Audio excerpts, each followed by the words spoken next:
Baik, karena waktu sudah menunjukkan pukul 10, jadi kita mungkin mulai ya. Baik, ini jadi di sini ada Pak Gogor. Pak Gogor ini dosen Ukrim. Di sini beliau akan mengajarkan untuk konsep assemblernya ya. Nah ini sebentar kita sambil nunggu beliau unmute sama buka video dulu. Oke, buat yang belum join silakan join dulu.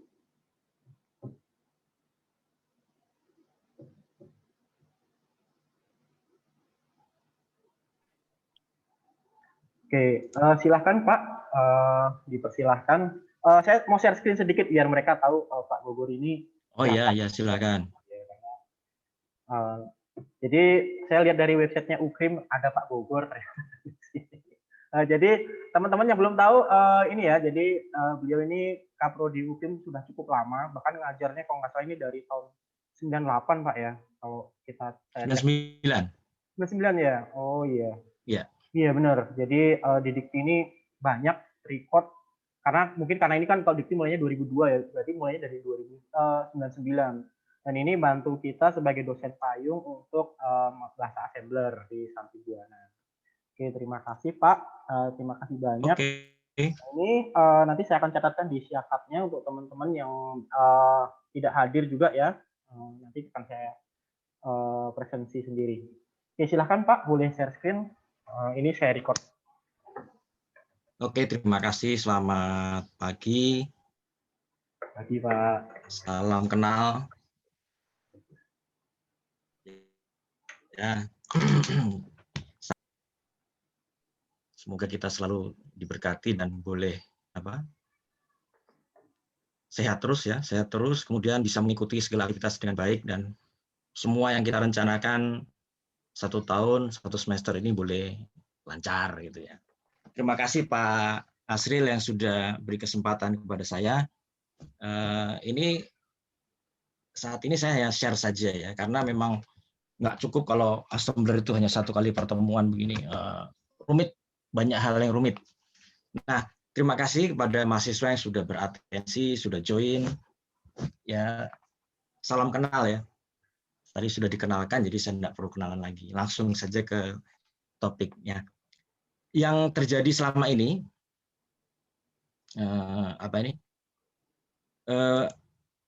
mitosnya itu tidak baik ya.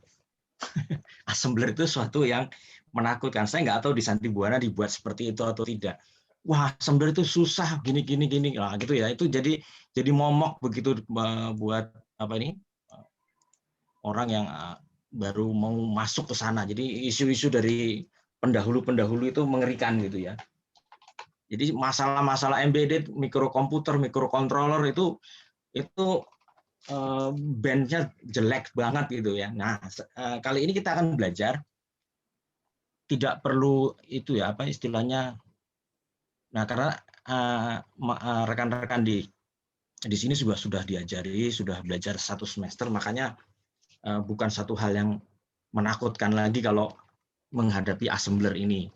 Nah, saya akan men-sharing bagaimana belajar assembler itu enak gitu ya. Nyaman dan nggak susah. Biasanya sih yang sulit itu karena kita pakai blue screen itu loh. Ya, nggak keluar apa-apa lalu bikin kita bikin kita ilfeel, nggak enak gitu ya. Aduh, kok kayak gitu ya, ada banyak. Nah, ini saya mencoba untuk share screen ini ya, supaya yang kita yang kita akan pelajari bisa kelihatan. Nah, saya juga punya bahan, nanti materi bisa diberikan kepada mahasiswa. Saya akan share lewat Pak Asril. Ya, Pak. Oke, kita mulai dari sini. Untuk mempelajari assembler, kita perlu memahami arsitektur komputer. Nah, sekali lagi ini juga sekilas ya. Jadi di dalam komputer tuh isinya seperti ini. Lupa kok sederhana banget, ya, disederhanakan. Ini setara dengan komputer ya masih DOS dulu ya, masih 8 bit. Kita compare dengan apa yang ada sekarang. Yang terjadi sekarang ini arsitektur itu sudah 64. Jadi nggak mungkin kita belajar langsung 64 bit, nanti kelengar semua nanti ya. Jadi mulai yang dari sederhana aja. Kita belajar cukup Yang untuk assembler cukup dengan 8 bit dulu. Nah, konsep-konsep lainnya yang dasar itu mau 64 bit atau 8 bit atau 32 bit atau 16 bit itu sama. Cuma semakin besar arsitekturnya, assemblernya semakin banyak instruksinya. Nah, ini yang menimbulkan kesulitan. Makanya kita membatasi dulu ya. Jadi dalam komputer itu sederhananya ada CPU, ada RAM, kemudian digabung dengan bus. Busnya ada 3, ya, data bus, address bus, dan control bus. Gitu sederhana ya. Untuk assembler ini cukup gitu ya. Meskipun sebetulnya komputer itu lebih rumit dari ini, ya. Ada CPU, ada RAM, ada I/O port. Jadi mesinnya, otaknya ini ya, pengingatnya ini, kemudian yang untuk berkomunikasi dengan manusia, baik itu input atau output, itu masuk di port, itu saja. Nah, lain-lain Anda boleh baca sendiri ya. Ini ada lengkap, nanti saya kirim ke Pak Asril, boleh di-share di sana. Lalu di dalamnya ada macam-macam, ada register nih. Register seperti ini ya. Ada GPU, ada yang register yang sifatnya umum yang bisa kita lihat, kemudian ada register yang sifatnya khusus diperlukan untuk sistem itu sendiri, yang nggak boleh dikutik-kutik langsung hang, ya. Ini. Nah, ini 8 bit seperti ini, lalu manusia merasa kurang bikin 16 bit, masih kurang lagi bikin 32 bit, masih kurang lagi bikin 64 bit. Tapi rata-rata basicnya dari yang 8 bit ini. Sebelumnya juga ada sih. Jadi Intel itu mengeluarkan chip pertama kali untuk prosesor tuh 4 bit saja. Saya nggak bisa bayangkan 4 bit seperti apa lambatnya ya. Tapi itu saya tidak pernah mengalami. Saya mengenal komputer langsung 8 bit. Ya, orang-orang lama. Kalau bagi Anda semua langsung 32 bit. Ya. Nah, ini ada apa ini? Tambahan-tambahan. Ini kenapa muncul di sini? Karena ini nanti sebagai pengantar dari simulator yang saya gunakan. Oke. Nah, di assembler yang paling penting itu sebetulnya transportasi data. Apa saja transportasi data itu? Nah, kita bisa lihat di sini, ya. Ini model immediate atau literal. Jadi dari luar langsung isi register itu seperti ini, atau dikenal dengan loading data. Ya, saya gambar juga nih ada. Nah, kemudian transportasi sederhana yang awal-awalnya nih ya dari sistem komputer kita untuk mengeluarkan data dan mengambil data dari luar sistem, ya. Jadi ini transportasi I/O. Jadi bagaimana komputer itu bisa mengeluarkan data dari sistemnya ke port, atau sebaliknya membaca data dari luar sistemnya ke port. Ya, jadi sistem dalam port itu hanya 5 volt saja sistemnya. Bahkan untuk core yang baru-baru ini yang sekarang kan ribut nih berapa nano gitu ya. Intel masih ketinggalan 14 nano, lalu AMD dan lain-lainnya sudah di bawah 10 nano. Ya, lalu berlomba-lomba mereka memadatkan chip itu ke dalam IC yang sangat kecil. Jadi sampai ada yang sudah 5 nanometer ya, sudah kecil sekali. Sehingga dengan semakin kecil, ya transistornya juga semakin yang kecil-kecil sekali. Berarti dia isu yang ditarik, yang dikembangkan itu adalah hemat energinya.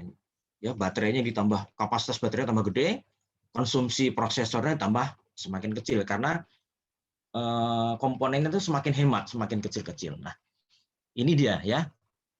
Kalau tadi itu hanya masukkan saja ke AL, ini nanti saya peragakan, masukkan data ke AL. Nah, berikutnya masukkan data ke AL, kemudian keluarkan ke port. Jadi perintahnya ada seperti ini loading data, lalu send data to port. Ya, kurang lebih seperti ini gambarnya. Ini contohnya juga ada. Wah, ini satu-satu ya. Nih. Jadi nanti ada port yang bisa saya sajikan dengan mudah. Ini gambarnya. Gambarnya ini lebih baik dari port aslinya. Port aslinya dibuat 10 tahun yang lalu ya. Ya asal-asalan gitu ya simulatornya. Ini caranya. Nah, send data. Nah, di sistem ini, sistem yang kita pakai ini, sistem lama itu mengenal AL itu sebagai akumulator. Ya, AL sebagai akumulator. Jadi akumulator itu bisa dipakai untuk memori, bisa dipakai untuk I/O. Jadi serbaguna. Jadi kalau beli prosesor lalu AL register AL-nya itu macet atau tidak berjalan, ya dibuang saja, nggak ada gunanya. Ya, paling penting register AL untuk arsitektur 8 bit ini. Ya, begini. Ini salah satu contoh-contohnya begini. Nah, ini yang saya tampilkan ini adalah ujian TTS kemarin ya, UTS kemarin yang kita lakukan. Saya membuat stage seperti ini ya, gambar ini, lalu mereka harus bisa menerjemahkan ke dalam programnya. Nah, enaknya kalau assembler itu dibandingkan dengan buat pemrograman Java gitu ya, kodenya tuh pendek-pendek gitu. Jadi mudah diingat, wah nggak banyak. Kalau orang, saya ngajari memprogram memakai Java dalam algoritma dan pemrograman, mahasiswa lihat 50 sampai 70 baris itu sudah keok dulu ya. Sudah putus asa dulu, waduh kok banyak sekali kodenya gitu ya. Nah, tapi assembler ini untungnya kodenya pendek-pendek. Oke, itu menulis data ke port. Jadi load data dulu ke AL-nya, kemudian dari AL send ke port.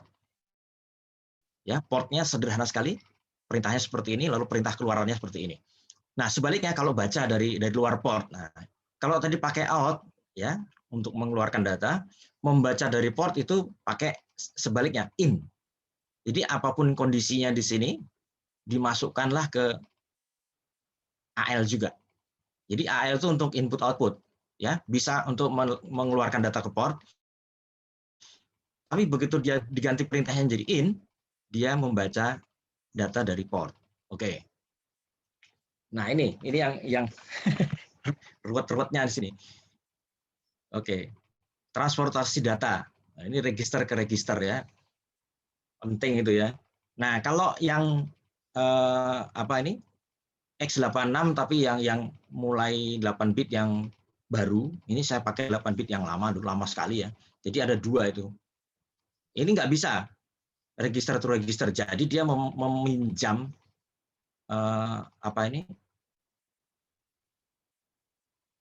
meminjam stack. Jadi dia push pop dulu, nanti saya peragakan ya. Nah, kalau yang non simulator artinya assembler aslinya ya pindahkan saja. Misalnya ini ya, move AL, BL ya. Move AL, BL itu berarti isinya BL ditransfer ke AL. Ini juga gitu. Move DL, CL berarti mentransfer isinya CL ke DL. Ya, ini pakai Little Endian ya, target atau target dari pengiriman data itu ada di sebelah kiri, kemudian sumber datanya sebelah kanan. Itu harus diingat selalu seperti itu kalau Little Endian itu. Jadi ada big ini, kalau prosesor RISC sebaliknya. Nah, untuk simulator kita namanya SMS32V50, ini nggak bisa langsung begini, makanya dia pakai BL dan AL, mengikuti arsitektur komputer aslinya ya. Arsitektur 8 bit aslinya nggak bisa. Nah, dia pakai BL dan AL. Gitu. Nah, banyak sekali ternyata ya. Nah, sekarang gimana memindahkan data dari register ke memori? Ini bagannya seperti ini. Ya. Register ini terbalik ya perintahnya. Maaf, gambarnya yang terbalik. Ini baca data ya. Oke. Oh enggak, ada 2 kok. Maaf. Yang ini baca, yang ini tulis ya, gitu ya. Nah, ini baca dan tulis. Ya, ada 2. Nah, memori itu dinotasikan alamatnya. Ini kalau direct loh ya. Kalau direct itu alamatnya langsung ditulis di dalam kurung kotaknya ini. Ini perhatikan ini supaya kelihatan saya tulis 4 ya. Daripada nggak ditulis 00 juga nggak apa-apa. Ya, ini datanya, ini alamatnya. Ya. Jadi memori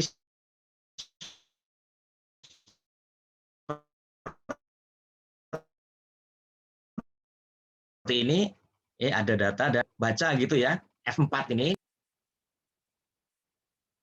Berikutnya. Kemudian kalau saya mau tulis data, ya, mau tulis data itu berarti datanya berada di prosesor. Nah, ya, jadi ini kosong dulu, akan ditulis ke sini. Nah, sintaknya seperti ini, ya. Sekali lagi target itu di sebelah kiri, karena dia mau baca yang ini, maka targetnya ada sebelah kiri, register sebelah kiri. Kalau yang ditulisi memori, nah memorinya yang sebelah kiri, selalu seperti itu ya. Oke, ini gambarnya bisa dipelajari nanti. Nah, ini direct mode-nya gini ya, alamatnya ditulis. Jadi ada metode direct access, ada metode indirect access. Menulis seperti ini, ya. Ini prosesornya CL misalnya, register CL berisi 22. Mau tulis ke memori, perintahnya ini. Ya, jadi ini gambarnya seperti itu, kira-kira gitu. Jadi ada menulis data metode direct, ya. Di CL berisi data 22. Mau ditulis ke memori alamat 82. Tulis ke sini, ya. Perintahnya seperti ini. Oke, berikutnya membaca data. Nah, sebaliknya. Ya. Datanya ada di 080 F4. Mau dibaca, dikirim ke AL misalnya. Nah, perintahnya seperti ini. Ya. Jadi ini prosesor, ini memori, instruksi assemblernya ini. Jadi clear. Kalau saya mau pindahkan data ke sini, seperti ini, instruksinya apa? Nah, itu ada di situ. Gampang jadinya. Nah, yang kedua, indirect. Bedanya apa Pak indirect dengan direct? Kalau direct tadi, itu alamatnya ditulis langsung di perintah.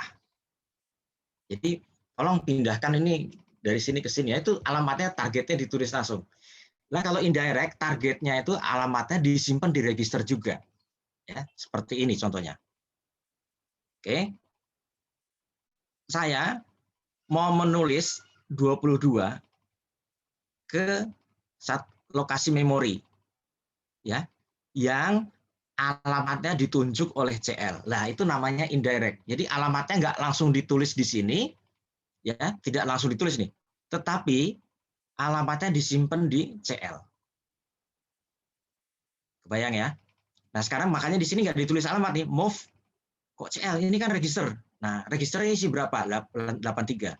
Maka otomatis dipindah. Jadi sama aja, cuman dia indirect. Bedanya begini, ya. Saya panggil satu mahasiswa X, Mas X ini Mas. Ya, ini saya punya surat. Tolong antar sama Pak Asril. Ya, langsung. Jadi saya menyebutkan targetnya itu Pak Asril. Tapi kalau indirect, ya saya minta tolong mahasiswa, Mas, ini tolong diantar suratnya ya, ada 2 suratnya. Oke, sudah dilihat. Tolong sebelum mengantar suratnya ini, pergi dulu ke sekretaris. Ya, tanya, yang ini kemana, yang ini kemana. Jadi target suratnya nanti sesuai dengan katanya Mbak Sekretaris. Nah, itu indirect, gampang seperti itu. Ya. Bedanya di mana? Kalau direct tadi ditulis alamatnya langsung. Kalau ini alamatnya adalah variabel atau register. Di mana alamatnya? Tanya sama CL. Nah, CL-nya simpan alamat ini, maka dia nunjuk ke sini. Begitu pula membaca, ya, membaca seperti itu. Baca dari mana? Ya tanya sama register yang dipakai, CL. Nah, move AL, move CL. Ini ya sintaknya. Jadi apa? Clear gitu ya. Oh, ini supaya nggak pusing. Nah, gunanya apa sih gunanya itu? Ya, itu mengcopy data gunanya. Nanti akan dipakai baik copy data satu-satu maupun copy data blok ya, blok. Ya, ini baca data dari memori, lalu pakai perantara AL disimpan lagi ke memori. Alamatnya beda loh ya. Ini 08012, ya toh? Mau disimpan di channel. Nah, ini. Gitu. Ini manual. Nanti bisa dengan loop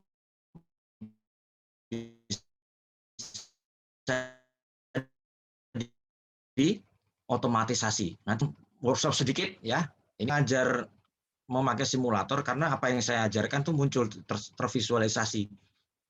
Jadi dalam 15 menit itu apa yang saya sampaikan langsung ngerti ya. Dan dengan ini lalu kita bisa main-main nanti. Oke. Ya. Ini saya tampilkan di sini karena saya mengajari juga bagaimana membaca sebuah informasi, membaca atau menarik informasi dari diagram. Ya. Karena banyak orang itu sulitnya bukan di pemrograman ya sebetulnya memahami diagramnya ini, memahami masalahnya dulu. Nah, masalahnya nggak paham, apalagi pemrogramannya ruwet ya. Jadi ini setelah didekomposisi, diteliti sama-sama begitu, lalu didapat ini data-datanya. Oh, untuk menggerakkan ini mesh-nya, ular-ularan ini game ular-ularan sebetulnya. Ya. Game ular-ularan itu kalau di HP itu ya pencet kanan kiri, itu kan untuk orang awam. Nah, kalau untuk orang yang ruwet seperti kita, belajar assembler, maka gerakan ular-ularannya pakai program gitu ya. Nah, makanya harus tahu kecepatan berapa arahnya gimana. Nah, ini di sini ada nih informasinya. Lalu saya bibirkan gitu lah ini. Lalu caranya gimana mendekomposisi. Nah, ini dapat ya, ke atas begini, ke bawah begini. Nah, itu. Nah, setelah dikasih tahu begini ya saya tinggal lalu mereka memprogram semua sampai punya masalah gitu ya baru tanya lagi. Ya ini programnya juga saya sudah sediakan, nanti selesai ujian saya kirim ke Pak Hasril, berikut simulatornya juga saya usahakan saya edit dulu ya, karena masih kecampur data-data yang tidak mendukung sebetulnya. Oke. Nah, itu sedikit tentang assembler. Jadi sebetulnya kalau kita pelajari dengan mudah ya akan mudah, tapi kalau sudah ditakut-takuti dulu seperti saya dulu ya, saya belajar assembler tuh semester 3. Ya, setelah mau lulus baru ngerti oh assembler itu begitu ya. Jadi semester 7 itu belajar ulang gitu dong baru. Ya, belajar sendiri. Lulus, Pak. Ya, waktu itu lulus dapat nilai B. Ya, waktu assembler pertama kali ngambil langsung lulus dapat nilai B. Tapi nggak tahu apa-apa. Repot. Ya, jadi berdasarkan pengalaman itu lalu ketika saya dipercaya mengajar assembler, saya berusaha kuat untuk mempopulerkan assembler, bukan mata kuliah yang menakutkan. Ya, oke, inilah saya perlihatkan pada Anda ini wajah dari simulator kita seperti ini. Ya, ini remnya. Saya geser dulu remnya biar nggak ganggu. Nah, ini ya. Anda bisa lihat, ini sederhana banget. Jadi memang nggak perlu yang komputer yang ruwet-ruwet. Karena untuk setiap kali belajar apapun, itu saya selalu menekankan yang sederhana dulu. Bikin program juga gitu ya. Jangan tahu-tahu program dengan di tengah baru masuk ya, baru pertama kali kenalan gitu langsung kasih array. Bahasa Java itu loh, kasih array gitu langsung keluar semua nanti ya. Langsung live semua karena nggak menikmati. Jadi meskipun pemrograman itu ya mikirnya jelimet gitu ya dinikmati harus. Oke. Ini contoh, saya demokan dulu ya. Saya punya ini portnya. Oke, ini portnya. Nah, ini adalah perintah pertama tadi, loading data ya, loading data. Oke, loading data. Loading data itu move AL, data gitu. Nah, kemudian tadi sudah dikasih tahu juga ada out. Ya, ini saya tambahin deh. Ya. Load 80 hex ke AL gitu. Nanti yang lainnya identik ya, sama persis. Ini sama persis ya, cuman kodenya cuma 2 macam ini. Ya, lalu kirim data AL ke port 01. Nah, itu cuman begitu aja. Ini berulang terus ya, cuman datanya ganti-ganti gitu. Nah, kita lihat coba. Ya, mudah-mudahan Anda semua terinspirasi ya. Ini programnya asik gitu ya. Nah, oh kecepatan masih, maaf. Saya cepatkan tadi ya. Nah, itu. Ya. Oke. Jadi ini membuat kita terbiasa dulu dengan assembler.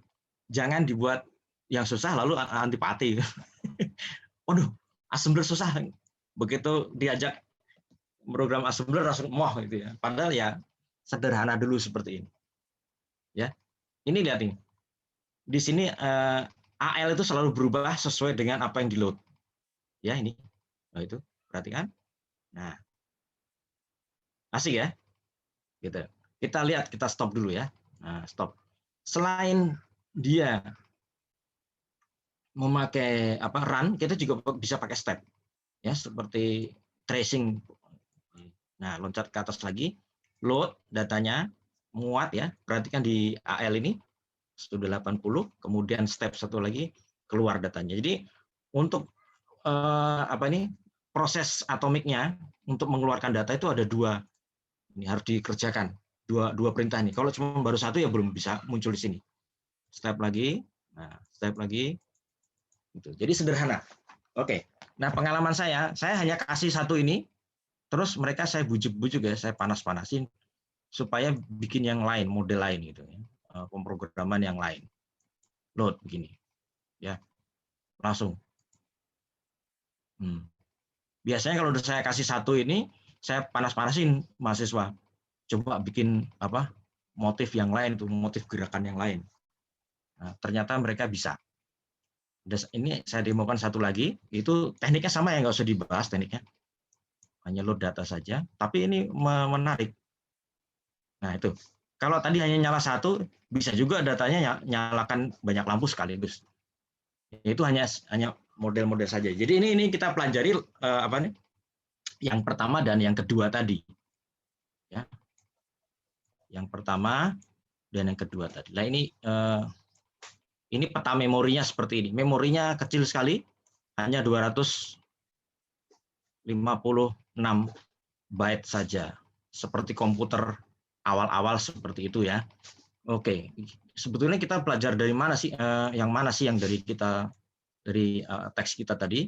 Kita belajar yang ini tadi. Maaf, sebentar saya switch dulu ke sini. Nah ini, tadi kita belajar ini kan? Ya sedikit. Ini tadi. Nah ini teori di sini bisa diimplementasikan ke demo program yang tadi. Jadi kita dengan sedikit memprogram kita sudah tahu arah belajarnya ke situ. Ada hasil yang kita dapatkan. Jadi puas dan senang juga ya untuk yang begini. Nah, lalu ditingkatkan. Ya. Saya selalu menyarankan kepada mahasiswa itu untuk rajin mendeskripsikan. Ya, kita belajar itu harus pakai kertas, harus pakai orek-orekan, coret-coretan gitu ya, konsep dulu baru memprogram. Ya, soalnya kalau hanya langsung duduk di depan komputer tanpa punya konsep teknis memprogram apa dan bagaimana, ya nanti lama sekali bisa direalisasikan. Kalau kita sudah punya konsep begini, ini kayak begini kan, ini ada 6 state, lalu tambah satu state resetnya. Nah, gampang sekali diprogram. Ini adalah program yang pertama tadi ya. Nanti bisa Anda coba dengan berbagai konfigurasi kalau tertarik gitu kan. Jadi sekali lagi assembler itu menyenangkan, itu dapat gitu dari sini. Oke. Berikutnya. Ini saya stop dulu.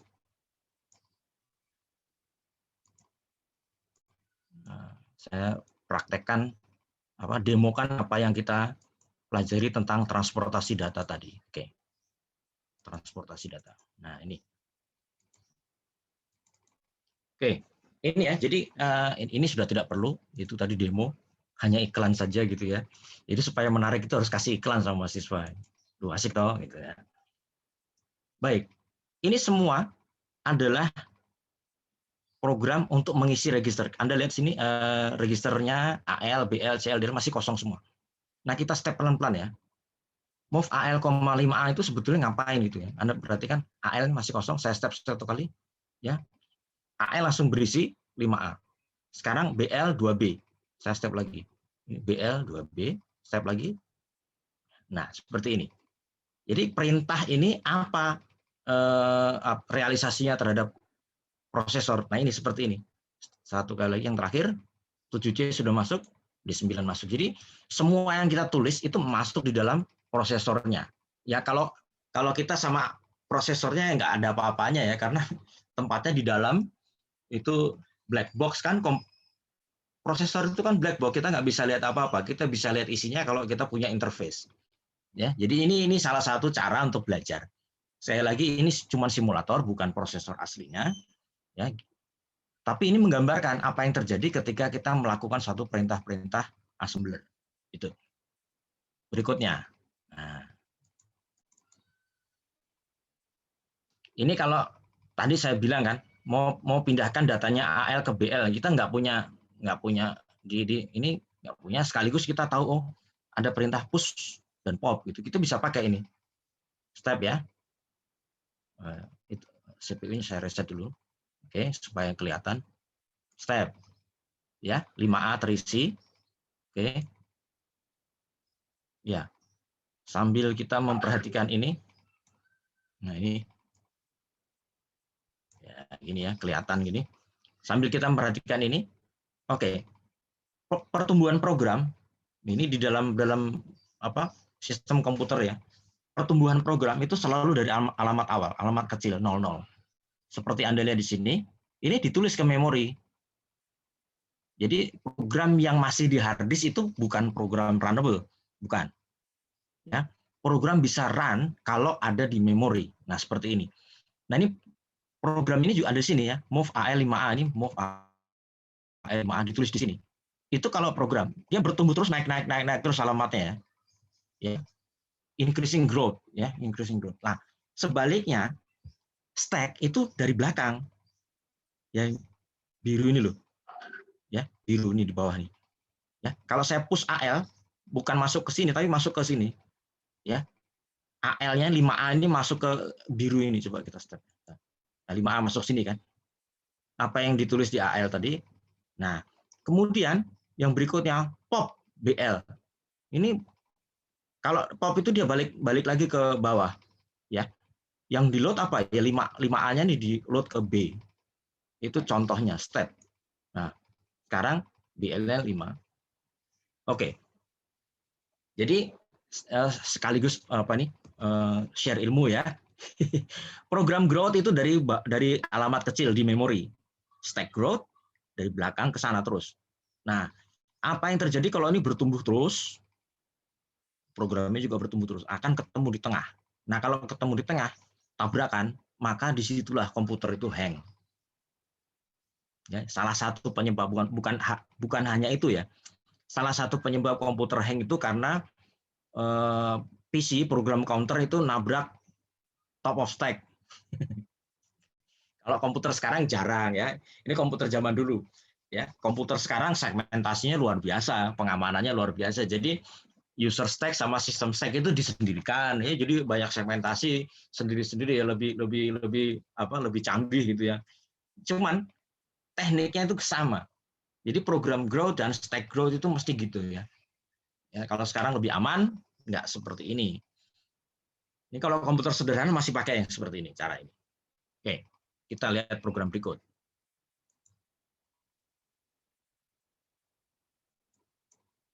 Ya, ini tadi sudah. Saya geser dulu. Ya, program transportasi kedua adalah dari register ke port. Kita lihat ya. Port 1. Nah, keluar ke sini. Jadi data FB bukan Facebook ya. Ini belum diganti lagi, masih FA. Tadi saya main-main ya. Kalau FA FB gimana? Nah, ini kirim data FB kirim ke port 1, keluarnya ini. Data FB kirim ke port 2 sekarang. Ini port 2. Kalau kirim ke port 5, oh ini. Jadi semua port ada visualisasinya. Jadi ini yang ini lampu merah gitu ya, lampu merah. Nah, yang ini dual 7 segment display. Ini gimana? Ini ada sendiri nanti ya.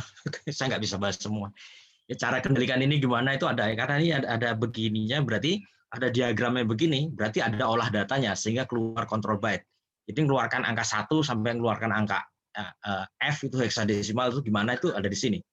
Oke. Yang terakhir ini apa ini? Motor stepper. Jadi menggerakkan motor tapi dengan data.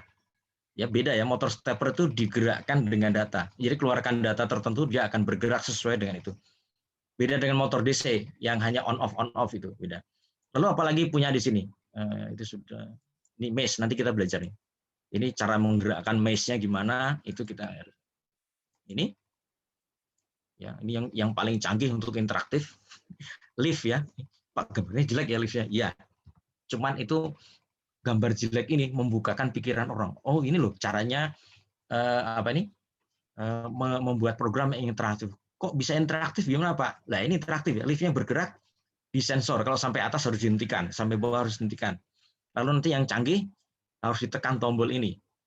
Ya, gimana caranya dia memonitor ini semua supaya sistem ini hidup. Wah, ini canggih itu sebetulnya. Cuman nggak cukup untuk sekilas pertemuan itu. Oke, itu menulis data ke port. Kemudian kalau baca data ke port bagaimana? Kita lihat lagi. Input port rate. Nah, ini. Seperti apa sih? Ini hanya demo ya. Yang disoroti adalah ini. Ya. Yang disoroti itu perintah yang ini. Perintah yang ini adalah perintah membaca data dari port. Yang lainnya apa Pak? Yang lainnya pembantu, penolong. Tapi topik intinya adalah kalau baca data itu ini, in. Nah, yang bisa dibaca datanya dalam simulator ini adalah yang ini. Maaf. Nah, ini ya. Ini termostat. Ya, ini termostat. Jadi ini juga interaktif. Ya, ini untuk negara-negara yang beriklim dingin itu mesti pakai pemanas. Nah, tapi kalau sampai 100 derajat itu sudah bukan pemanas, itu jadi oven itu ya, matang nanti orangnya di dalam. Sehingga harus ada kontrol termostat. Jadi kalau dia sudah melampaui suhu yang dikehendaki, ya harus mati termostatnya. Jangan terus nanti gosong orangnya ya. Nah, di sini dibatasi di 20 derajat. Ya. 20 derajat. Ini sudah hardwire, jadi nggak diprogram. Jadi dia cuma tahu ini 1 atau enggak. Kalau ini nyentuh sini ini 1. Kalau di bawah ini 0 gitu ya.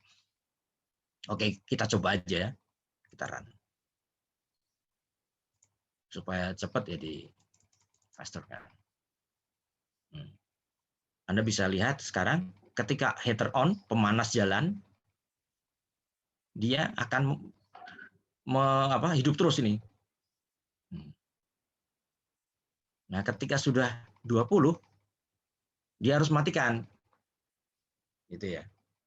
Jadi ini interaktif di situ. Tak mati. Ya.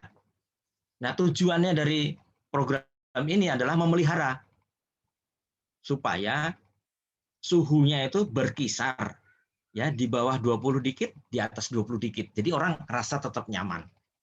Gitu. Ini monitoring terus seperti ini. Ini teknik pemrograman monitoring dengan teknik yang paling sederhana yaitu looping. Polling, maaf. Polling itu beda dengan interupsi ya. Nah, kenapa polling nggak dipakai? Ya karena tidak bisa multitasking gara-gara ngeliatin terus gini ya. Ini kan prosesornya suruh ngamati satu hal saja.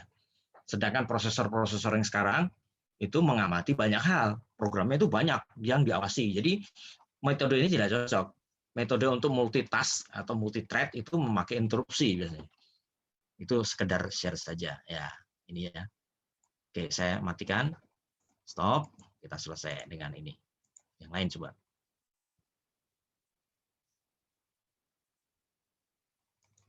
Oke.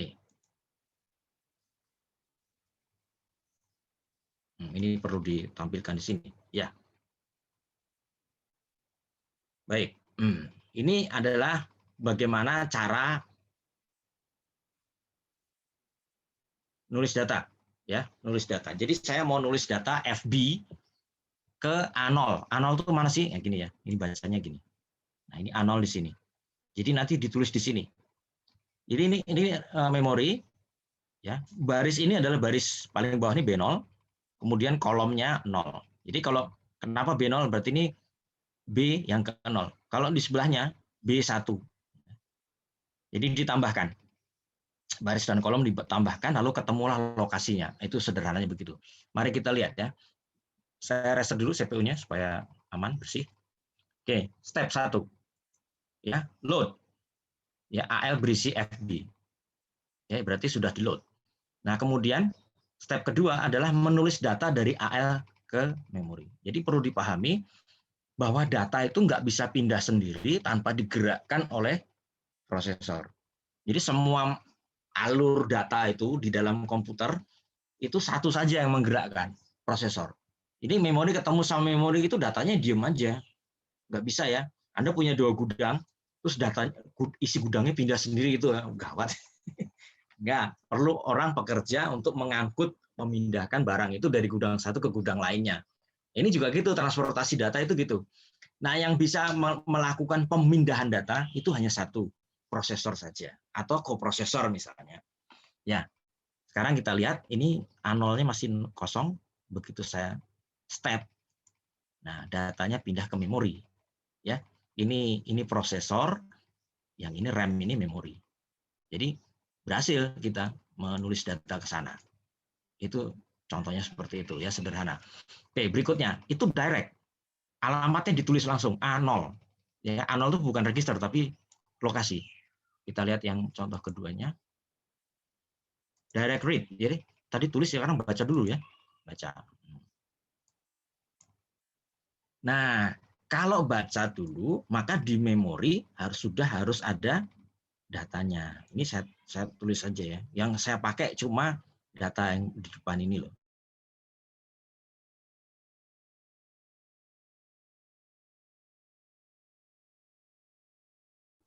Ya, nanti ORG A0 array. Ini cuman apa?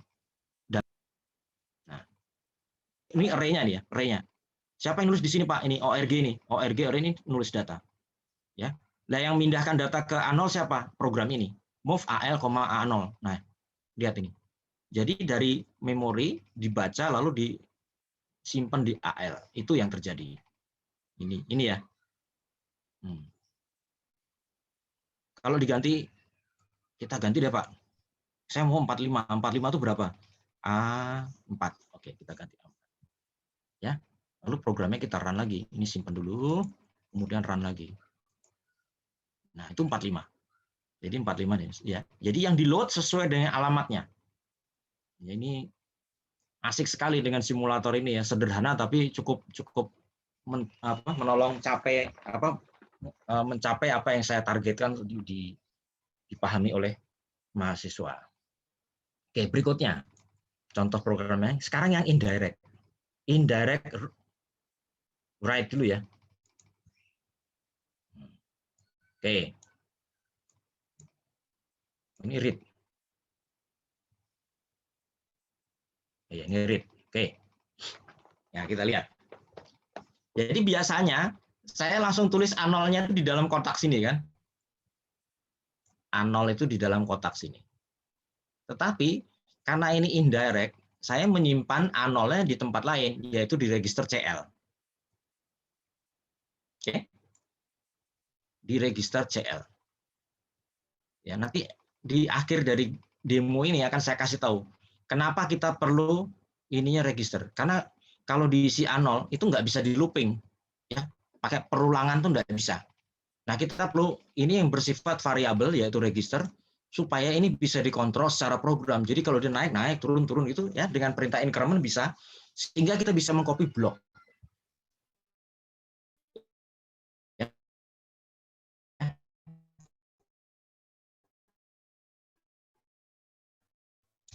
Ini oke, kita lihat A0 ya. Kemudian step satu kali CL harus berisi A0. Ya, ini CL langsung diupdate A0. Nah, kemudian move AL, CL. CL-nya tadi A0. Jadi sama sebetulnya. Yang diambil itu 41 ini. Ya. 41, langsung load. Coba Pak, A0-nya diganti Pak. Berapa? AC ya. Nih, AC itu 4D isinya, AC. Oh, stop dulu. Modern. Ya tadi AC itu A di atasnya C. Nih. Harusnya yang di load nanti 4D. Coba. Ini 41, saya langsung run saja 4D. Jadi sesuai. Jadi saya mau akses lokasi memori yang manapun, ya cukup dengan dua program ini terangkut gitu ya, load. Oke. Berikutnya.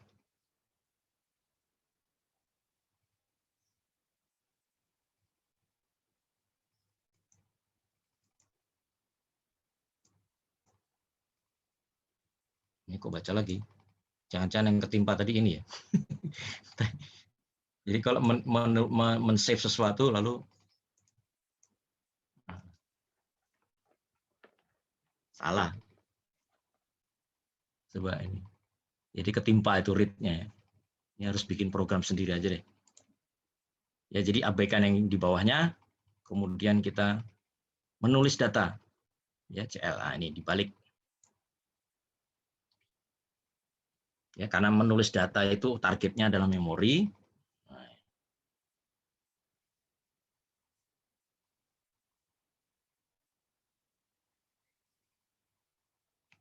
Ini AL belum diisi ya. Isi data dulu. Move AL, 4, FF gitulah. Nah, gini. Data ya. Ini buat AL. Nah, gitu. Nah, lalu ini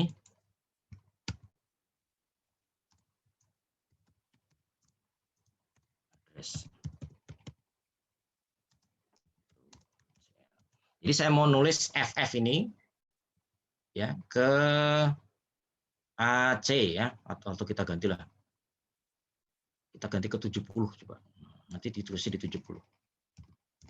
Ini nggak ada hubungannya sama yang ORG ini ya. ORG ini boleh dihapus ini. Tapi nanti aja lah deh.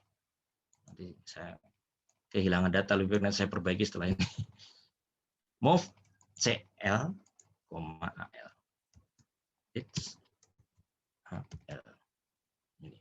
Dan ini bukan baca tapi tulis. Ketimpa-timpa ya, jadi gini. Nggak apa-apa. Run. Kita perhatikan apakah 70 diisi FF. Ya. 70 sudah diisi FF. Ini karena menulis sumber datanya bukan yang di sini. Sumber datanya ada di AL. AL-nya FF, maka dari AL dikirim ke sini secara indirect dengan bantuan CL. 70-nya disimpan di CL. Ya, lalu FF-nya muncul di sini. Itu dia. Oke, lalu kita lihat sekarang yang terakhir. Nah, ini agak rumit ya. Agak rumit. Saya gedein dikit nih. Supaya bisa dilihat semua gitu.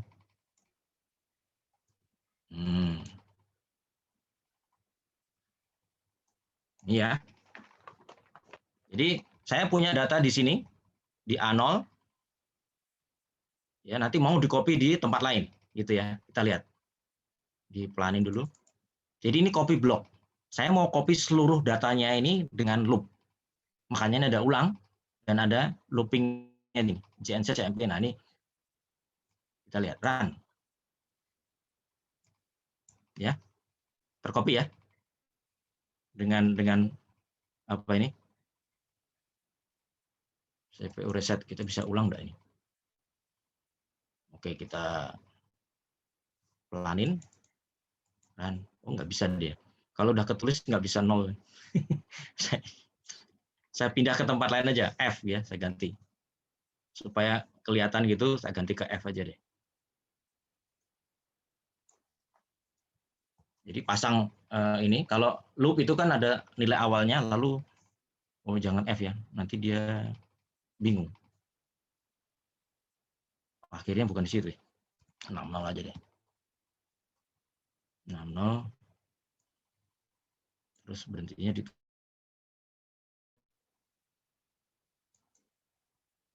ya, ini lihat. Dari sini. Nah, titik berhentinya yang salah, gitu ya. Titik berhentinya saya salah pasang. Stop. DL. Oh,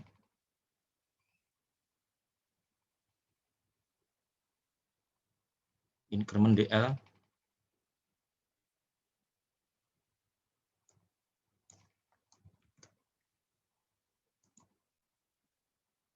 Bisa berhenti nggak sekarang?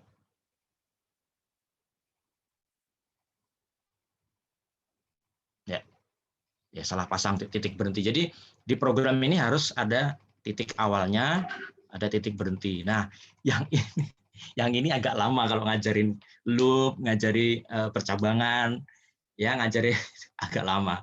Makanya mohon maaf, saya nggak bisa share banyak-banyak ke waktu ya. Oke.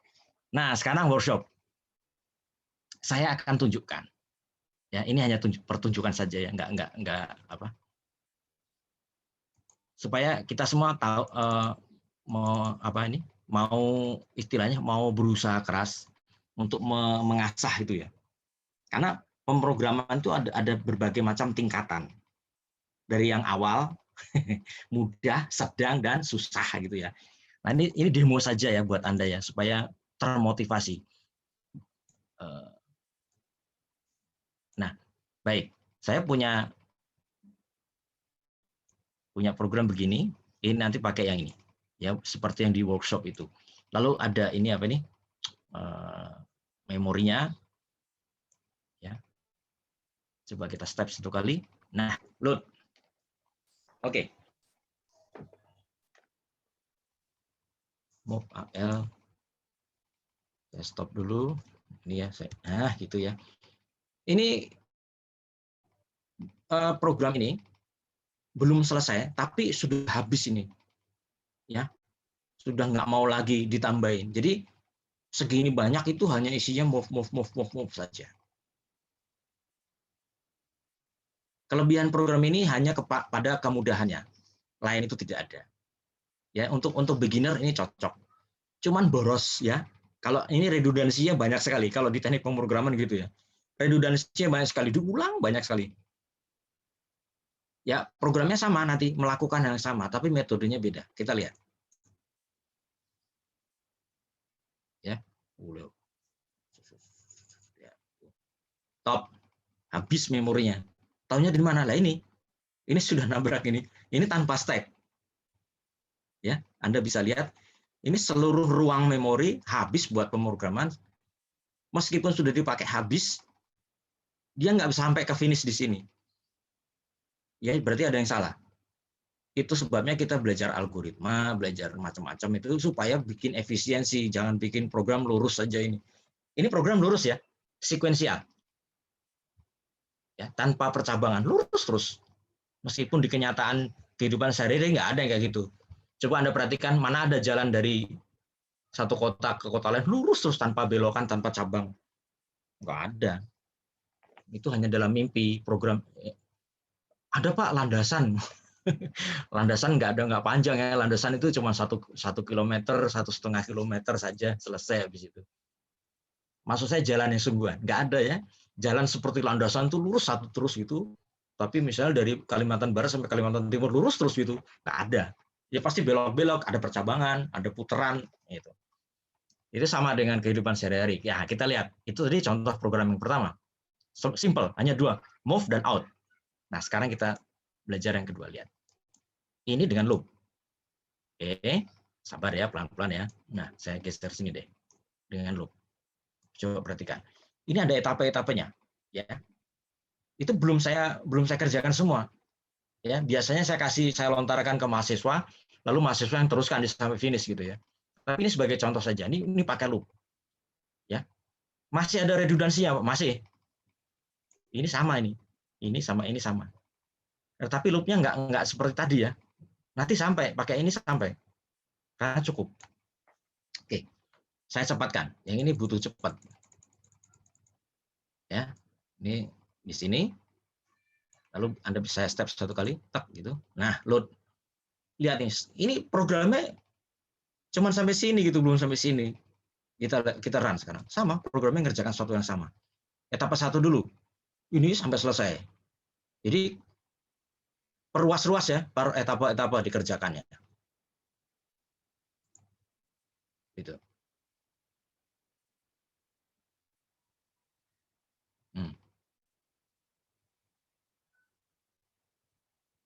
Kurang cepat ya. Ini program dibuatnya pakai DLP, jadi flickering ya, kurang canggih. Saya belum mengembangkan lagi. Nah, sampai situ.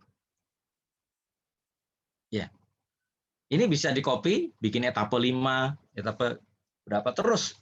Tapi nanti sampai, karena saya pernah, jadi saya tadi cari full version-nya nggak ada. Sudah di laptop yang satunya. Oke, Anda perhatikan. Ini sudah lebih canggih, menghemat ya, menghemat ruang memori, lebih canggih. Lebih canggih dikit. Nah, kelemahannya apa? Ruwet. Tapi begitulah ya.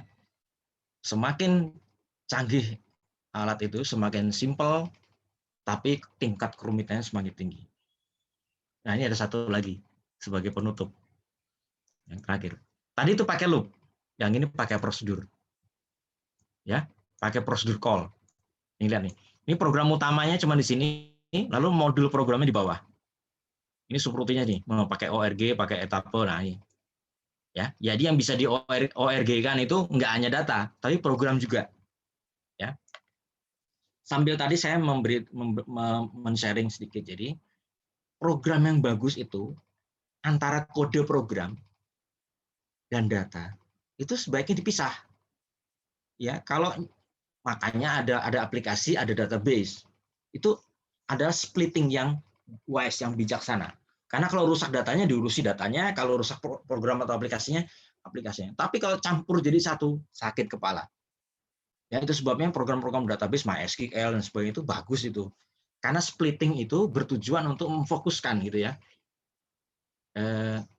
Aplikasi ya aplikasi saja, data ya data saja. Oke.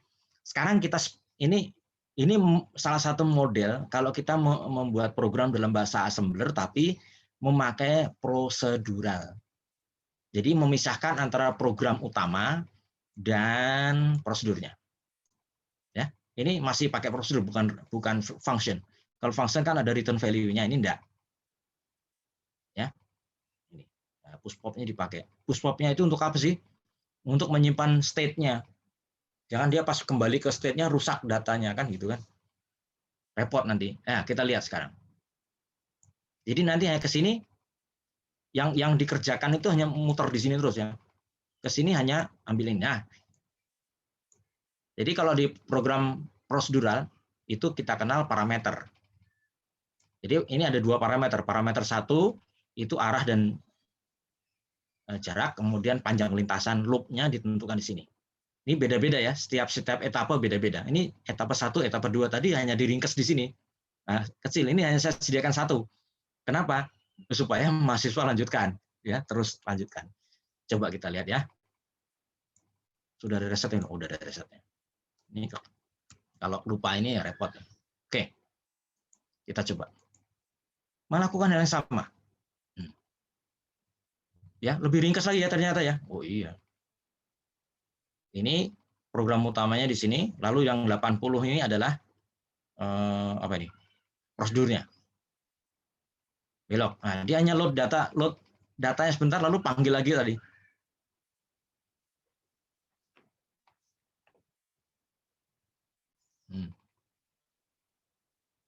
Ya. Itu bisa diteruskan ya. Ini bisa diulang-ulang karena cuma dibikin 3 etapa 1 2 3, ini 1 2 3 maka bisa ya. Gimana Pak nih? Tambah kanan lagi dikit lah Pak. Oke. Yang ditambahkan apa? Enak banget ya. Nih. Karena ini ke kanan ini ke kanan kan? Sama dengan yang ini. Ya kita tinggal copy aja nih mana tadi ini terakhir nih.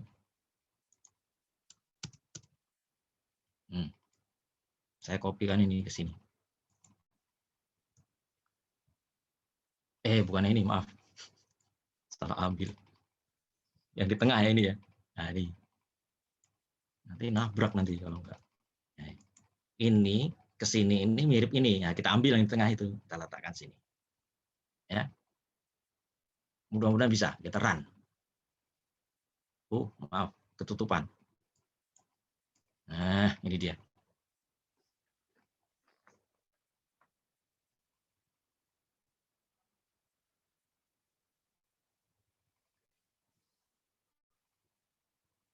Ya, etapanya cuma satu ya, karena sudah dibuat subrutin.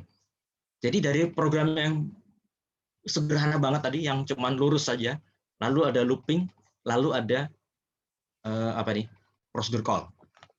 Nah, masih bisa nih kayaknya nih. Waktunya udah habis ya. Sedikit lagi nih, sedikit lagi. Ini satu prosedur lagi. Oke, ke bawah itu sama dengan ke atas yang ini. Nah ini kan. Kita tambahkan di sini. Itu tadi kan ke atas. Nah ke bawah itu berapa kodenya ya? Sama dengan di depan tadi pertama. Nah, ini untuk ke bawah itu 41. 4. Coba kita run lagi. Ya tadi itu ke atas, sini ke bawah. Kita coba habis ini selesai gitu kan.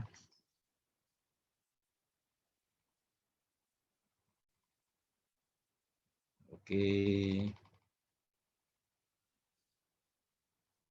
Jadi Anda bisa lihat sendiri, saya demokan, makanya harus giat berlatih itu karena itu ya ada tingkat sederhana, ada loop, ada yang prosedural tadi.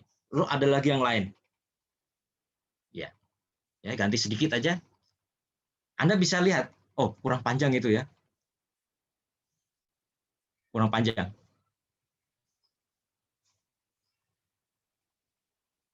Tadi pakai berapa sih kok bit break sekali? 27. Oh. 4F. Salah copy berarti 4F. Ya, dikit lagi. Habis ini udah.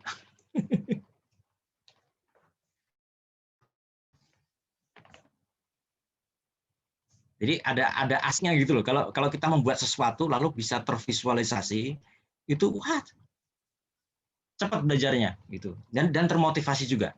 Jadi saya mendorong supaya kita apalagi sekarang program Merdeka Belajar itu ya.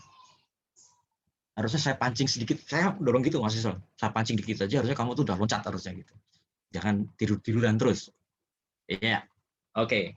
Bisa diteruskan lagi ya, ditambahkan lagi bisa. Ya Anda lihat betapa mudahnya ya. Itu kalau kita bikin program yang sudah terstruktur dengan baik seperti ini, nambahkannya itu cuma nambah 3 baris ini loh. Karena mesinnya itu udah dibuat di sini.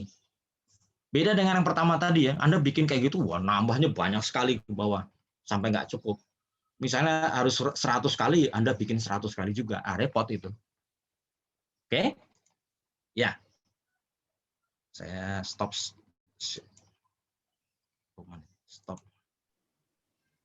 Iya. Nah, demikian yang bisa saya share kepada Anda. Mudah-mudahan ini yang kita pelajari bersama pada siang hari ini itu menambah wawasan kita ya. Jadi kita tambah semangat gitu ya. Jadi kita tambah termotivasi, semangat. Oh, ternyata belajar assembler itu ruwet amat gitu ya. Ternyata ada nikmatnya juga untuk belajar assembler. Oke, terima kasih atas atensi Anda. Mudah-mudahan bisa menambah semangat yang ada di sini semua. Terima kasih. Demikian Pak Asril, saya kembalikan kepada Pak Asril. Baik, terima kasih Pak Gogor. Oke, ya. Materinya bagus sekali. Nanti mungkin modulnya boleh Pak ya di-share ke kami. Oh boleh, itu yang modul itu sengaja saya buat untuk pertemuan pagi ini. Oh iya, terima kasih sekali Pak. Nanti kami pasang di elemen modul kami soalnya itu. Siap. Terus ini source-nya juga tak kasih nanti. Oh iya, terima kasih banyak. Simulatornya. Baik Pak. Terima kasih Pak Gogor. Terima kasih. Ya, ini teman-teman juga jadi semangat belajar, jadi nggak abu-abu lagi ya assembler outputnya apa ya, udah ngerti ya. Selama ini memang agak abu-abu Pak, karena kan apalagi kami di Kalimantan lebih susah lagi ini dibanding di Jogja. Ya, dan itu simulator itu kecil ya, nggak usah diinstal, cuma pasang di folder lalu dipanggil itu aja jalan. Oke, jadi ini teman-teman bisa praktek di lab ya, minggu depan, Senin depan kita praktek ya untuk ini, labnya udah siap. Oke, terima kasih Pak Gogor, waktunya udah 1,5 jam menemani kami di sini. Iya. Maaf kelewatan. Tapi itu sangat membantu Pak, karena kami record juga, jadi ada untuk pembelajaran berikutnya. Oke, terima kasih Pak udah jadi materinya. Baik, mungkin itu dulu Pak ya. Kami juga jam istirahat juga ini, jam kuliah ini. Soalnya Nggih, di asrama jadi jamnya terlalu ketat mereka. Iya. Baik. Terima kasih Pak Oke, Gogor. Ya, terima kasih. Salam sudah banyak buat membantu. Ya, mahasiswa dan para staf dosen di situ. ya baik Pak. Terima kasih. Oke, Kami izin live Terima ya. kasih Pak. Pak. terima Matur nuwun, kasih. Pak. Matur nuwun. Ada orang Jawa juga ya. Ada Pak, ada beberapa ada itu. Oke, saya izin live dulu. Ya baik Pak. Terima kasih banyak Pak Oke. Gogor. Baik Pak. Terima kasih Pak. Mari.